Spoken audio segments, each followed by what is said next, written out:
तो गाइस आज big boss episode 24 बहुत कुछ हुआ।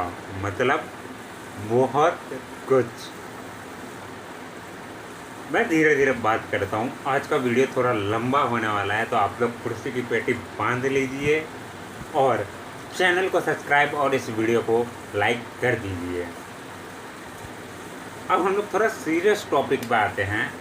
बिग बॉस का सबसे मेन रूल, सबसे अहम रूल ये है कि आप नॉमिनेशन डिस्कस नहीं कर सकते, तो उसका हर्जाना भी सबको भरना पड़ेगा। कुछ 4-5 लोगों ने नॉमिनेशन डिस्कस नहीं किया, बाकी सब पूरे घर वालों ने नॉमिनेशन डिस्कस किया, जिसका उनको भरपाई करना पड़ा। जिससे कि क्या नाम है, अमाल के बदले अमाल को छोड़ के बाकी सब नॉमिनेट हो गए। अमाल ने भी ये रूल का उल्लंघन किया था, अब क्योंकि वो कैप्टन है इसलिए उसको बिग बॉस ने नॉमिनेट नहीं किया। फिर सब लोग फिर भी बिग बॉस गलती निकाल रहे हैं कि हमने ये नहीं किया, फिर भी हमें नॉमिनेट किया। तो बिग बॉस ने पहले नाम बताए, 4-5 नाम बताए, मुझे याद नहीं आ रहा किन किन के नाम लिए, जिन्होंने नॉमिनेशन डिस्कस नहीं किया। तो अब घर वालों से पूछा गया कि आप लोगों में से मतलब सबको बुलाया कन्फ्रेंस रूम में और 2-2 नाम लिया कि आप किसको सेव करना चाहते हैं। तो हाँ, एक तरीके से ठीक भी है, बट बिग बॉस का ये सबसे ख़राब और सबसे बेवकूफ़ नियम था ये नॉमिनेशन का, जिस तरीके से हुआ है। बिग बॉस को सीधा करना था, इन सब के बीच एक और टास्क कराना था। क्या हो जाता है, एक और एपिसोड लंबा हो जाता, कैप्टनसी का टास्क हमें अगले एपिसोड में देखने को मिलता, यही होता ना। या फिर अगले एपिसोड में कैप्टनसी का आप अच्छे से पूरा टास्क करते हैं। इस तरीके से ये मुझे अनफेयर तरीका लगा जिस तरीके से ये नॉमिनेशन का टास्क हुआ है, क्योंकि जिस तरीके से जो लोगों ने किया वो लोग तो भाई नॉमिनेट हुए ही नहीं। मतलब हुए वो लोग भी, बट जो लोग नॉमिनेशन डिस्कस कर रहे थे वो लोग भी इस लपेटे में आ गए और वो लोग नॉमिनेशन से बच गए। इसलिए मैं कह रहा हूँ कि उन सब के बीच भी एक टास्क कराना था, उस टास्क में जो जीतता वो फेयर होता। बाकी और मैं बोलूँ ही क्या, ये बिग बॉस की team and mall and colours वाले, जियो हॉटस्टार वाले ही प्लान करते हैं कि आखिर किस तरीके से हम लोग करेंगे एंड किस तरीके से क्या क्या चीज़ें होंगी। बट उनको टास्क कराना था इस तरीके से, मतलब नाम नहीं करना था, जो कि बिग बॉस का ये पूरा ही है जिस तरीके से है। फिर भी जिस तरीके से हुआ, 2 लोगों को 0-0 वोट मिले, एक तो बशीर, दूसरा अभिषेक बजाज। इन दोनों को 0-0 वोट मिला और ये दोनों तो नॉमिनेट हैं ही। बाकी और भी कई सारे लोगों ने बात की थी, बट नीलिमा, अबे यार मैं बार बार नाम भूल जाता हूँ यार उसका, नीलिमा, नगमा, भाई मैं नाम भूल जाता हूँ। नीलिमा जो बिहार की है, मैं सही में यार नाम भूल जाता हूँ। जब मैं बिग बॉस देख रहा होता हूँ तब नाम याद रहता है। नीलिमा बिहार की है जो, वो मतलब जब नॉमिनेट हुई तो रोने लगी। मतलब भाई रोने वाली क्या बात है, नॉमिनेट हुए हो, अगर आप में दम है तो आप सेफ हो जाओगे। इस तरीके रोने से कुछ नहीं। अंदर से वो नॉमिनेशन से बाहर आती है, बिल्कुल वो मतलब हंसने लगती है। मतलब क्या है उसका माइंडसेट, क्या है मुझे खुद नहीं पता। एक तो वो सबसे बना के रखती है, किसी को वो उल्टा जवाब नहीं देती। उल्टा जवाब वो इसलिए नहीं देती, उसको उल्टा जवाब देना नहीं आता, उसको उल्टा जवाब देना आता है, बट वो सबसे बना के रखना चाहती है, जिस वजह से इस टास्क में जैसे वो सेव हुई उस तरीके से वो सब सेफ रहे। बट उसको ये नहीं पता है कि बिग बॉस ऐसा गेम खेलेगा और अंत में आके लोग उसी को नॉमिनेट करेंगे, और तब जो ज़्यादा दुख होगा ना, वो इससे ज़्यादा दुख होगा। क्योंकि भाई अगर आपको कोई गलत बोल रहा है, आप उसी टाइम एक्शन लो। वो बिल्कुल शांत रहती है, सबसे आप जनाब ये वो करके बात करती है, सबसे बना के रखती है।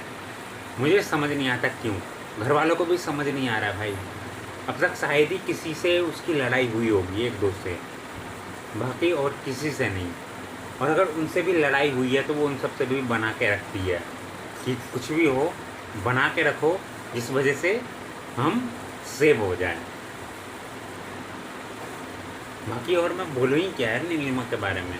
एक मिनट में ना नाम देख के आता हूँ, एक सेकंड, मुझे नाम देखना पड़ेगा यार क्या है, एक सेकंड। अभी मुझे नाम पता नहीं चला है, नीलिमा ही मैं बोलूँगा। वो इतनी ख़राब है। इसी एपिसोड में हमें कैप्टनसी का भी थोड़ा टास्क दिखाया गया। अगर आप लोगों ने देखा होगा आप लोगों को टास्क पता होगा क्या है। फिर भी अगर आप लोगों को नहीं पता तो मैं आपको पूरा एक्सप्लेन तो नहीं, बट मैं थोड़ा अंश बता देता हूँ कि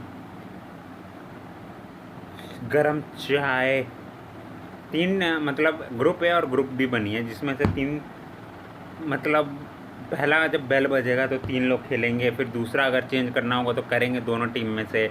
उनको सोना लेना है एंड एक बोरी में 15 सोना होना चाहिए, वो तभी पूरा कंप्लीट माना जाएगा एक बोरी का। एंड पहले लड़की लड़की का ये लोग कराते हैं कि देखते हैं, सब लौंडे देखना चाहते हैं कि लड़की लड़की कैसे खेलती है। तो देखो ऑनेस्टली से मैं बोलूँगा 6 लड़की ने टोटल इसमें पार्टिसिपेट किया पहले वाले में। सबने अच्छा किया केवल एक को छोड़ के, तान्या मित्तल। मतलब यार तान्या मित्तल और नीलिमा, ये दोनों, मतलब नीलिमा एक तरीके से लात मार रही है गर्दन पे। फिजिकल ये नहीं है, फिजिकल दूसरा वाला है, उसने गर्दन पकड़ा, बल्कि जो इसमें अमाल जो संचालक हैं उसने साफ साफ देखा कि उसने गर्दन नहीं पकड़ा है, उसने लात मारा है। मैं होता है ना संचालक, सबसे पहले उन दोनों को मैं नॉमिनेट करता, मैं बोल देता कि ये दोनों डिस्क्वालीफाई हैं, ये दोनों अब नहीं खेलेंगे। उसी टाइम से मैं तुरंत बोल देता। और जहाँ तक तान्या की बात है, तान्या भाई इसमें फुल फिजिकल हो रही है एंड अमाल केवल रोक रहा है, कुछ बोल नहीं रहा है कि मैं डिस्क्वालीफाई कर दूंगा, ये आखिरी वार्निंग है। नहीं, चाहे उसको पकड़ के खींचना हो, गंदी तरीके से ब्लॉक करना हो, लात मारना हो, सब कुछ जाने दे रहा है संचालक। आई थिंक संचालक मेरे हिसाब से वो अपने हिसाब से बिल्कुल सही काम कर रहा है। जिस तरीके से उसने हैंडल किया है शायद ही और कोई हैंडल कर पाता। बट मेरा यहाँ पे मानना ये है कि संचालक को थोड़ा कड़क फैसला लेके उन दोनों को वहीं पे डिस्क्वालीफाई कर देना था जहाँ वो लोग फुल फिजिकल हो गए थे। तान्या मित्तल बहुत ही ज़्यादा फिजिकल हो गई थी एंड वो बोल रही है कि मेरे फैक्ट्री में, फैक्ट्री तेरे बाप की फैक्ट्री है, मतलब क्या है, अपने बाप के दम पे उड़ रही है कि फैक्ट्री में आ जाए, ये नहीं वो बैन, क्या ही बोलूँ मैं। मतलब तान्या मित्तल इतनी ख़राब औरत है। और नीलिमा, एंड हाँ नीलिमा का मैं एक और चीज़ बताऊँ, नीलिमा जा रही है, मतलब टास्क बदल गया, मतलब चाय गरम चाय बच गया तो मतलब पार्टी चेंज हो गई, लोग चेंज हो गए टास्क में कि कौन है।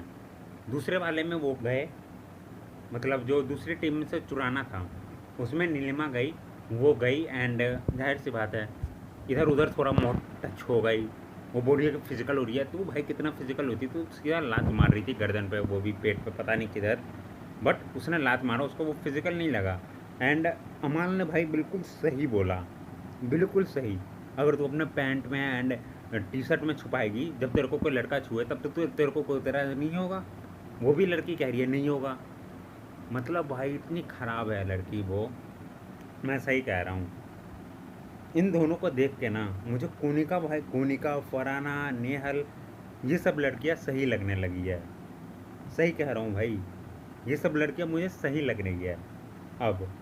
इन दोनों का व्यवहार देख के एंड इन दोनों का एग्रेशन देख के मुझे ये सब लड़कियाँ जो है वो भाई अच्छी लग रही है, इन सब से तो अच्छी ही है। बाकी हम लोग और क्या बात करें ही यार, मतलब सही में तान्या नीलिमा इन दोनों को अगर निकाल देना बिग बॉस से, बिग बॉस भाई मतलब मज़ा आ जाएगा। बिग बॉस देखने में यार एक तो मज़ा आ ही रहा है अभी तो फ़िलहाल, बट और मज़ा आ जाएगा क्योंकि इनका क्या है ना, ये लोग फिज़िकल भी होंगी, फिर भी वुमन कार्ड प्ले खेलेंगी, फिर भी ये ऐसी जगह, मतलब पैंट में अगर कोई सोना छुपाए, अगर कोई लड़का है तो कैसे भाई पैंट में हाथ डाले, कैसे, अगर वो मान लो डाला भी, क्या सेंस बनता है यार पैंट में डालने का। मुझे पहली बात तो ये बताओ, पैंट में अब तक डाला नहीं है, बट जब कोई चुराएगा जाहिर सी बात है, हाथ में तो ले नहीं जाएगा, टी शर्ट में पैंट में यहाँ पे छुपा के ले जाएगा। अगर लौंडा लौंडा है ठीक है भाई, हो गया। लौंडिया लौंडिया है फिर भी हो गया। अब लौंडिया छुपा रही है, लौंडा निकाल रहा है, तो वो कितना गलत दिखेगा ये बिग बॉस को भी पता है। एंड अमाल ने सीधा सीधा बोला, अगर ऐसा तू करेगी तो तू गलत दिखेगी, फिर मैं कुछ नहीं बोलूँगा। उसने सीधा बोल दिया, मैं कुछ नहीं बोलूँगा। उस लड़की ने भी बोल दिया कि हाँ मैं भी ऐसे। एंड भाई तान्या जो बोलते रहती है फिजिकल फिजिकल नहीं होना चाहिए ये वो क्या हो रही थी खुद, वो खुद भी भाई इतना ज़्यादा फिजिकल हो रही थी ना, इतना ज़्यादा तो भाई बजाज अमाल जिसान अभिषेक बजाज बशीर ये सब भी नहीं हुए हैं भाई। मैं सही कह रहा हूँ, जितना तान्या ने एफर्ट, पता नहीं एफर्ट क्या होता है, वो लगाया, एंड फिर वो इतना ख़राब दिख रही है ना भाई।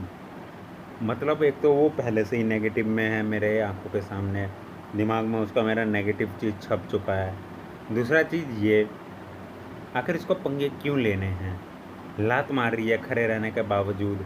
नीलिमा मतलब उसका एक अलग ही चल रहा है, फिर ये लोग वुमेन कार्ड प्ले खेलेंगे कि ऐसा हुआ मेरे साथ वैसा हुआ, फिर संचालक ने कुछ वो नहीं किया।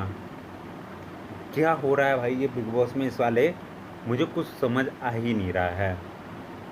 बाकी आप लोग बताओ यार कमेंट करके, आप लोगों को क्या नीलिमा और तान्या सही लगी इस वाले टास्क में। मेरे को तो भाई 100% गलत लगी, जिस तरीके से ब्लॉक करना था या जिस तरीके से रोकना था वो सभी चीज़ें ख़राब थी। बाकी यार देख रहे हैं यार बिग बॉस, देखते हैं क्या होगा आखिर आगे बिग बॉस के हाउस में, और इस वाले गेम को कौन सी टीम जीतती है। इतना तो है कि मैं जिस टीम में तान्या है नीलिमा है, इन दोनों का टीम में तो मैं हूँ नहीं, मैं अपोजिट टीम के साइड हूँ भाई। भले ही उसमें मेरे फरहाना हो, नीलिमा हो, बशीर हो, फिर भी मैं उनके टीम के साथ हूँ जो मुझे बिल्कुल भी पसंद नहीं है, फिर भी मैं उनको सपोर्ट कर रहा हूँ। आप लोग बताओ, आप लोग ए या बी के साथ हो। बाकी देखो मेरा सीधा सा कहना है, चाहे मेरा सपोर्टर उस वाले टीम में हो, अगर उस टीम की लड़की गलत कर रही है, आई थिंक लड़का भी गलत कर रहा है और वो फिज़िकल हो रहा है, फिज़िकल होना और गेम खेलना दोनों अलग चीज़ें होती है। या तो आप फिज़िकल हो या तो गेम खेलो, या तो आप फिज़िकल हो रहे हो तो कोई दूसरा फिज़िकल हो रहा है तो आप उसको नहीं बोल सकते कि आप फिज़िकल हो रहे हो मेरे साथ। सीरियसली सी बात है भाई, आप नहीं बोल सकते कि आप फिज़िकल हो रहे हो, क्योंकि आप वो भाई खुद तान्या खुद लात मार रही है, ये कहाँ तक की बात है। और जो पूरा सिनेरियो बनता है उसमें भाई तान्या और नीलिमा ही गलत दिखती है। बाकी अगर हम लोग आज के पूरे एपिसोड का देखें, नॉमिनेशन डिस्कस करना सबको पता है नहीं है, फिर भी लोगों ने किया। अब मेरे हिसाब से क्या लगता है क्या नहीं, वो बिग बॉस वालों को घंटा और एंड मॉल वालों को भी घंटा कुछ फ़र्क पड़ेगा नहीं, बट फिर भी मैं बोलता हूँ कि सबको नॉमिनेट करना चाहिए था, यहाँ तक कि कैप्टन को भी, जिससे अगला कोई भी कैप्टन बने तो वो भी इस बात को ध्यान रखे कि मैं अगर मेरे से भी कोई गलती हुई है तो मैं भी नॉमिनेट हो सकता हूँ। ऐसा नहीं है कि मैं नॉमिनेट नहीं हो सकता, डर तो बना रहेगा ना कैप्टन के, अगर मैं घर का मेन रूल उल्लंघन करूं तो ये भरपाई मुझे देना पड़ेगा, मेरा इम्यूनिटी हटा जाएगा। बाकी अगर मैं पूरे टास्क की बात करूं, ये जो कैप्टनसी का टास्क हो रहा था, जो संचालक था अभी तक में जितने भी गेम हुए हैं, मुझे सबसे फेयर अमाल मलिक ही लगा है संचालक के रूप में। पता नहीं उसके दिमाग में क्या चल रहा है क्या है, बट मुझे वो फेयर लगा है इस वाले टास्क में, जिस तरीके से उसने चीज़ें की हैं एंड जिस तरीके से हमें चीज़ें देखने को मिली है वो बिल्कुल मुझे फेयर लग रहा है। बाकी आप लोग बताओ, आप लोग क्या अमाल फेयर लगा है या नहीं लगा, या फिर इसका कोई प्लानिंग है, या फिर वो अपने टीम वालों को जिताना चाहता है कि किसी भी तरीके से। बाकी देखते हैं, कल का एपिसोड भी है, कैप्टनसी का टास्क भी है, देखते हैं कौन बनता है कैप्टन एंड मतलब किसके हाथ में जाता है, किस टीम के हाथ में जाता है कैप्टन का दावेदारी। बाकी आज के इस वीडियो में इतना ही, तब तक के लिए गुड बाय आप सभी को, जय श्री राम।